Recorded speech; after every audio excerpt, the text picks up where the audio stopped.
రకరకాల కారణాలు ఉంటాయి, వాటిని సానుభూతితో అర్థం చేసుకోవాలి అని చెప్తున్నారు.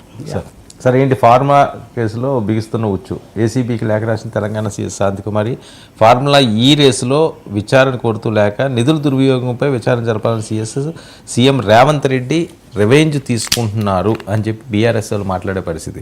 ఇదిగో కేటీఆర్ అరెస్ట్ అయిపోతారు అని చెప్పి నిన్నటి నుంచి కూడా పెద్ద ఎత్తున ట్రోల్ అవుతున్న అంశం. అంటే ఖచ్చితంగానే ఒక చంద్రబాబు నాయుడు అరెస్ట్ అయినప్పుడు ఆంధ్రప్రదేశ్లో ఎలాంటి పరిణామాలు వచ్చాయో తప్పకుండా తెలంగాణలో కూడా ఇప్పటివరకు చర్చ జరుగుతున్న తీరు ఒక విధంగా ఉంటుంది.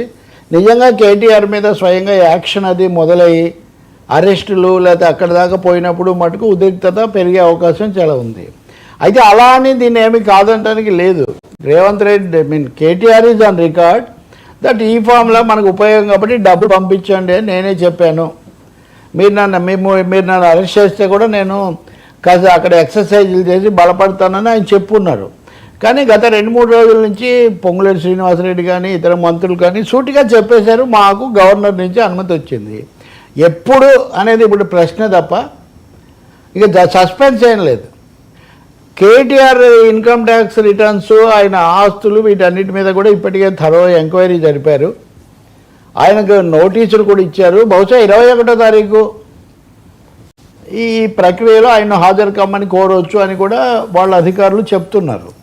ఇంకోటి అది జరిగినప్పుడు ఆయన ఇంటి మీద దాడులు ఇట్లాంటివి కూడా చేయొచ్చు. ఇవన్నీ బహిరంగంగా వచ్చినవే. ఎందుకంటే మనీ లాండరింగ్ అనే సమస్య ఇక్కడ ఒకటి వస్తుంది. దేశం దాటించి ఒక 50 కోట్లు 60 కోట్లు పంపించారన్నప్పుడు మీరు తెలంగాణకు మంచిదే నేను పంపించాలని మీరు చెప్తున్నారు, కానీ ఆ పంపించినవి ఎవరి ద్వారా ఎవరికి చేరాయి, మనీ ట్రయల్, ఈ డబ్బు ఎవరి నుంచి ఎవరికి చేరింది అన్నది రిజర్వ్ బ్యాంక్ అనుమతి తీసుకోకుండా పంపొచ్చా?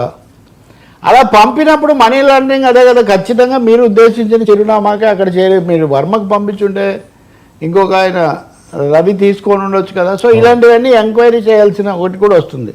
కాబట్టి it is not going to be A simple case. ఈ క్రమంలో అధికారులు కూడా అనేక మంది వచ్చే అవకాశం ఉంది. ఇంకోటి అమౌంట్ కూడా 50 కోట్ల 200 కోట్ల 700 కోట్ల అనే చర్చ కూడా ఉంది. ఇవన్నీ అలా ఉంచి వీటిని తెలుసుకునే క్రమంలో ఆయన నిన్న కేటీఆర్ ఎక్కడో బహిరంగ సభలో మాట్లాడుతూ అసెంబ్లీలో చర్చ పెట్టండి ఇవన్నీ ఎందుకు అన్నారు. చట్టబద్ధమైన అంశాలు, విధానపరమైన అంశాలు ఈరోజు అసెంబ్లీలో ఉదాహరణకు ధరణి బదులు భూమాత తేవడం గురించి చర్చ, ఇది చర్చ అది కాదు కదా. ఇక్కడ criminal act evasion diversion of money అనేది వాళ్ళు ఛార్జ్. అది అవినీతి నిరోధక ఏసీబీ కింద చేయడానికి గవర్నర్ దగ్గర వాళ్ళు అనుమతి తెచ్చుకున్నారు. అంటే ఇప్పుడు ఇక్కడ బీజేపీ గవర్నర్ ఉండి అనుమతి ఇవ్వడం కూడా మనం గమనించాలి. How BJP is playing between Congress and BRS అనేది. అందువల్ల కేటీఆర్ను నిజంగా అరెస్ట్ చేయడం, ఆయన ఇంటి మీద రైడ్స్ జరగటం ఇవన్నీ అయితే దాని సీరియస్ రిపర్కషన్స్, తీవ్ర పర్యవసానాలు తెలంగాణ రాజకీయాల్లో ప్రకంపనం అయితే వస్తుంది కదా. అంటే కవితను అరెస్ట్ చేసినప్పటికీ కేటీఆర్ని అరెస్ట్ చేసినప్పటికీ తేడా ఉంటుంది ఖచ్చితంగా. కేటీఆర్ది పైగా కవిత మీద వచ్చిన ఆరోపణలు వాటి క్యారెక్టర్ వేరు. అవును, ఇక్కడ ఉన్నటువంటి కవిత కేసులో కీలకమైన అంశం ఏంటంటే ఆమెకు సంబంధించే కాదు, ఆ డబ్బు మారిందా లేదా ఎక్కడికి పోయిందో అది తెలియట్లేదు అన్నారు. ఇక్కడ ఆ సమస్య లేదు. ఇక్కడ ఒక విధమైన కన్ఫెషన్ లాంటిదో లేదా అగ్రి లాంటిదో ఉంది. కాబట్టి ఇది తీవ్రంగా దారి తీస్తుంది. రెండోది బీఆర్ఎస్ కూడా పెంచడానికి, టెంపరేచర్ పెంచడానికి ఇప్పటికే వాడుకోవడానికి వాళ్ళు సిద్ధంగా ఉన్నారు. ఇంకోటి నేను చెప్పినట్టుగా రాజకీయ అరెస్టుల పరంపరలో ఇది చేర్చి ఇప్పుడు ఒక్క చిన్న తేడా గమనిస్తారు మీరు. ఇప్పటివరకు అరెస్టులు ఎక్కువ భాగం మోదీ మీద ఆరోపణ ఉంది. ప్రత్యర్థులను ఈడీ ఈ కేసుల్లో పెట్టి పంపిస్తారు అని. అదే మంత్రాన్ని జగన్మోహన్ రెడ్డి చంద్రబాబు నాయుడు మీద ప్రయోగించారు.